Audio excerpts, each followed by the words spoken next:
கரூர் மாவட்டம் சின்னதாராபுரம் அருகே தாய் மற்றும் 17 வயதுடைய மகள் வசித்து வந்துள்ளனர். அரக்கப்பாளையம் பகுதியைச் சேர்ந்த வீராசாமி வயது 54 என்பவர் திருமணமாகி முதல் மனைவியை விவாகரத்து பெற்று இரண்டாவது மனைவியுடன் தற்போது வாழ்ந்து வருகிறார். இந்த நிலையில்தான் தாய் மகள் இருவருமே வீராசாமி தோட்டத்தில் வேலை பார்த்து வந்துள்ளனர். அடிக்கடி அந்த 17 வயது சிறுமியை வீராசாமி கட்டாயப்படுத்தி பாலியல் உறவில் ஈடுபட்டு வந்துள்ளார். இதனால் அந்த சிறுமி 2 முறை கர்ப்பமாகி கருக்கலைப்பும் செய்யப்பட்டதாக கூறப்படுகிறது. இது குறித்து வெளியே சொன்னால் கொலை செய்து விடுவேன் என்று மிரட்டியதாகவும் கூறப்படுகிறது. இதனால் பயந்து போன தாய் மற்றும் மகள் இது குறித்து வெளியே எதுவும் சொல்லாமலும் இருந்துள்ளனர். இந்த நிலையில்தான் மீண்டும் 17 வயதுடைய சிறுமி கர்ப்பமடைந்திருக்கிறார். ஆனால் இந்த முறை அவர் வீட்டுக்கு யாருக்கும் சொல்லாத நிலையில் 7 மாத கர்ப்பிணியாக இருந்ததால் அவற்றுக்கு வயிற்றுவலி ஏற்பட்டு துடித்துள்ளார்.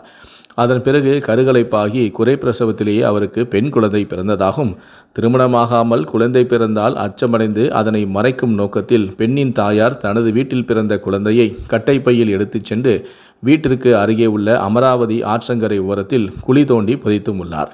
பின்னர் வயிற்று வலியால் துடித்த தன்னுடைய 17 வயதுடைய மகளை அழைத்து கொண்டு சின்னதாராபுரம் தனியார் மருத்துவமனைக்கு அழைத்து சென்றபோது அங்கு மருத்துவர்கள் இல்லாததால் அரவக்குறிச்சி அரசு மருத்துவமனைக்கு சென்றிருக்கிறார்.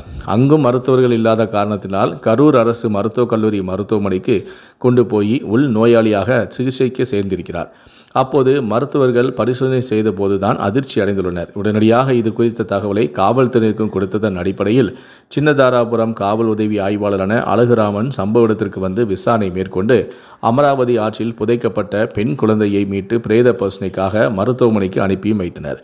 மேலும் 17 வயதுடைய சிறுமியையும் கட்டாயப்படுத்தி கர்ப்பமாக்கிய அரவக்குறிச்சி ரங்கபாளையத்தை சேர்ந்த வீராசாமியை கைது செய்து விசாரணை மேற்கொண்டதில் 17 வயதுடைய சிறுமியை கர்ப்பமாக்கியதும் தெரிய வந்துள்ளது.